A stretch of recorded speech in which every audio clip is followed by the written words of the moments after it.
shall I go? What shall I do? Frankly, my dear, I don't give a damn. Behave yourselves!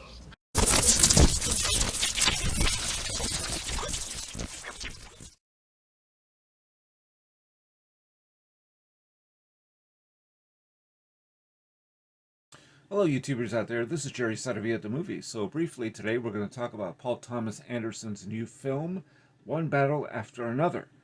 And this is an astonishing film. It's one of the biggest surprises of this year for me. I didn't know what to expect. I always expect something unusual from Paul Thomas Anderson. And he always seems to deliver something that is beyond my expectations.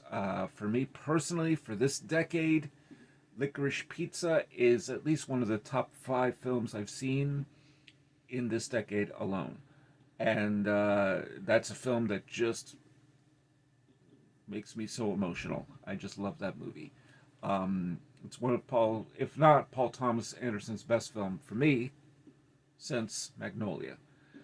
And ever since Magnolia, Paul Thomas Anderson has taken all sorts of flights of fancy beyond the norm. I mean, Magnolia is not a film you could ever predict from one scene to the next. Like, you don't know where it's going to lead. Boogie Nights is sort of his most accessible film, I think. Because, of course, that deals with the porn industry. It's got Mark Wahlberg, has a fantastic cast. And it's sort of the rise and fall and semi-rise again of Dirk Diggler. But that was pretty much like an unorthodox family picture, right? Because Dirk Diggler finds a family who's essentially involved in porn. And, so it's that type of picture. But Magnolia was based on the Beatles' A Day in the Life. And that film sort of has its ups and downs, emotional ups and downs. It's really a magnificent picture. I still think of it that way. But it was also the beginning of Paul Thomas Anderson being the type of director that can induce divisive reactions. And Magnolia at the time was either hated or loved. Didn't seem to be anywhere in between. I loved and hated it. So it's kind of weird. Meaning, the hate doesn't mean that it was terrible. Of course not. I think it's a great movie. Like I said, I think it's his best film. But what I hated was the fact that the emotion, it was just so... It was almost too much, that picture. But that's what I hated about it. It's kind of a weird way to look at that picture. Then came Punch Drunk Love with Adam Sandler, which I really like. I thought that was a very good movie. It's very funny, very strange little movie. Strangest movie that Adam Sandler has ever done, I think. Then came There Will Be Blood, which I really liked. The Master, pretty good, but difficult for me to connect to at all. And the only one of his I haven't seen is Phantom Thread. But Inherent Vice I hated, which is based on Thomas Pynchon's novel. And so is this one, One Battle After Another. One Battle After Another deals with these armed revolutionaries known as the French 75. They infiltrate a detention center where all these illegal immigrants are being held, and they release all the illegal immigrants out of their cages and so on. Two major revolutionaries include Ghetto Pat Calhoun, also known as Bob Ferguson, and that's played by a very wacky Leonardo DiCaprio. I've seen Leonardo DiCaprio in many things, but this is easily the strangest role of his career, I think. And then he has a tough practical girlfriend, Perfidia Beverly Hills, what a name, played by a truly scene-stealing role by Teyana Taylor. And now Perfidia is the one who confronts the malicious, patriotic to the bone Colonel Stephen J. Lockjaw, which has Sean Penn in easily one of his strangest roles I've ever seen, playing a very malevolent, cartoonish type of colonel. I mean, this whole movie is absurd to the max. It's capital A absurd. I don't really take it I don't think it's a really serious film, not to me. it's sort of a satire in many ways, and absurdist to the max. So now that you get that, that's kind of the tone of the picture. Perfidia tries to embarrass the colonel. They later have a sexual rendezvous or two. He is drawn to her, and he does love her. All this is unbeknownst to Bob Ferguson. As the French 75, they continue their plans to bomb politicians' offices, rob banks to finance their artillery and way of life, and so on and so forth. One particular bank robbery results in Perfidia killing a security officer. And then she later gets arrested, names all the members of the group in exchange for a witness protection program that she then decides to escape from and takes off to Mexico, and we don't really see her again for the entire movie. But I have to say, there's one striking image. It's a very bold image, I thought. And it says so much in just this one image. It could have been a propaganda poster for this French 75, which is somewhat based on the Weather Underground. And Perfidia is doing target practice with this her machine gun, and she's exposing her pregnant belly, and as she's firing, it is really something that, when I saw the trailer for the movie, that image just stayed with me. It kind of burns in your consciousness. Like, what an image.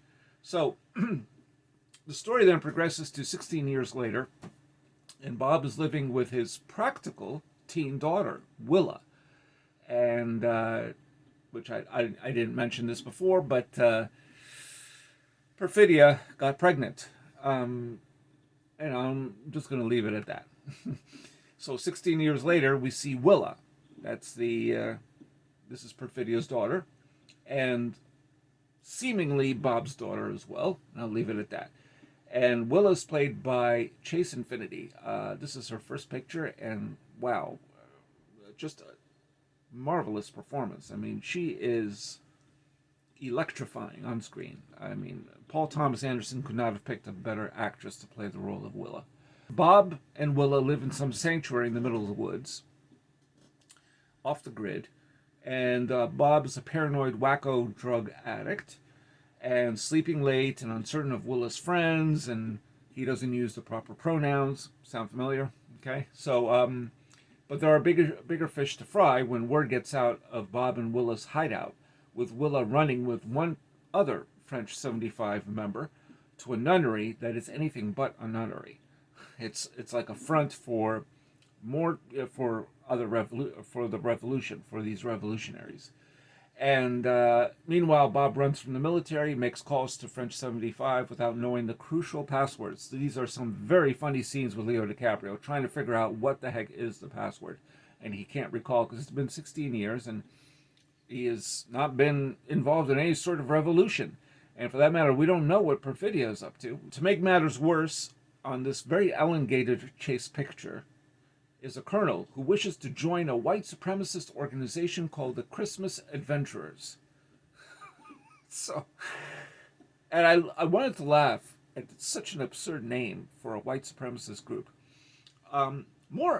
Even more interesting is the scene where there's this guy who we don't even know who he is yet in the movie. He just sort of pops out of the blue, arrives at this house, enters the house, and says, "They're waiting for you," goes into one door that leads to another door that leads to some hallway that, and finally reaches this other room where these guys are, and they meet and they talk about whatever white supremacists like to talk about. I mean, it was, wow. That sequence alone was stunning. This whole movie is like that. It's just so stunning. So anyway, the colonel wants to join the Christmas Adventurers. But in order to join, you have to maintain purity, which means you can't date or have sex with a black woman or never have done that at all. Obviously, you hate them. You don't want to be near them. And you certainly can impregnate or have impregnated a black woman. So I'll leave it at that.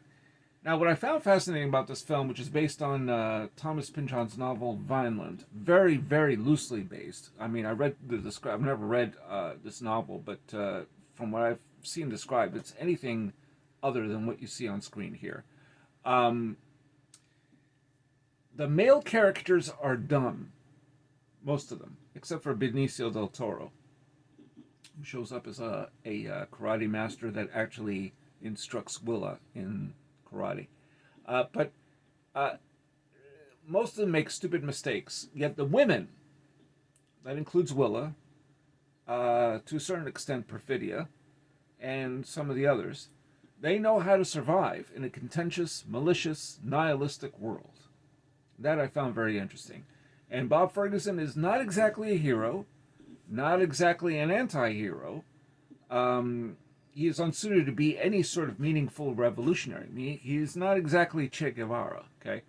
But, or to put it another way, he's not like the Weather Underground, which many have considered more of a terrorist organization than anything else. It depends on who you ask. But we're not going to talk about that. So, but he cares about his daughter Willa, and that's the main thing. He wants to nurture her. He can see that she has interest in the revolution. Whether she partakes or not at the end of the picture is hard to say, because towards the end it seems that she, well, without giving too much away, but so there's some spoilers here, okay, but they're going to be fairly brief, and I don't want to give too much away. She goes to a protest in Oakland, California, so it's not clear what that protest is about, other than maybe illegal immigration or other issues. Seems like this group, French 75, has this particular interest in rescuing illegal immigrants from detention centers. But the movie doesn't really revolve too much around what French 75 is after. What else do they hope to gain? Can they really make a change or a difference? The truth is, probably not. And that's the irony of the picture, is that this revolution, it never seems to really quite work out their intentions. Ferguson's main issue is trying to save Willa from the Colonel's iron grasp. That's the main thing. Now, do I have any issues with one battle after another? I think mainly it's Sean Penn. He is memorably disgusting to watch in this movie. He fills me with revulsion as this Colonel. I just couldn't stand him. I wanted to see less of him. The Christmas adventurers seem more normal by comparison.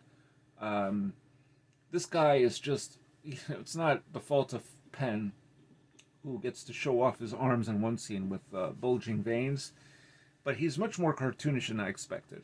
But of course, this is an absurd movie, so, but he's the one that seems to really stick out. He's like, I don't know, he's very good in it, but it just,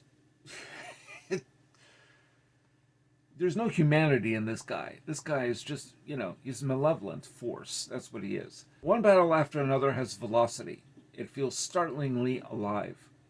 Right from the start of the picture, when they infiltrate the detention camp, to a couple of chase scenes that are really, they kind of just, you hold on to the arms of your chair when you're watching this. It's really something to see. Then there's the purposely intrusive music score by Johnny Greenwood, which is properly propulsive and guides us through one crazy sequence after another. And there's some really amazing scenes in this picture. It was shot on film, which I really appreciate. I can't imagine Paul Thomas Anderson making a film any other way. He hasn't.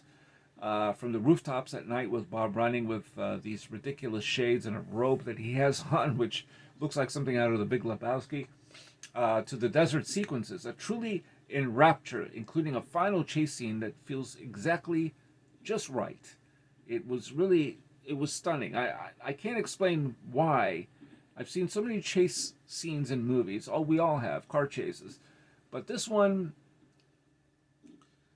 it felt really vivid and exciting. Maybe because of the stakes, of the plot and Willa and everything else, and you care. So that makes all the difference. Then there's Bob's hideout off the grid, which reminded me a little bit of Ruby Ridge.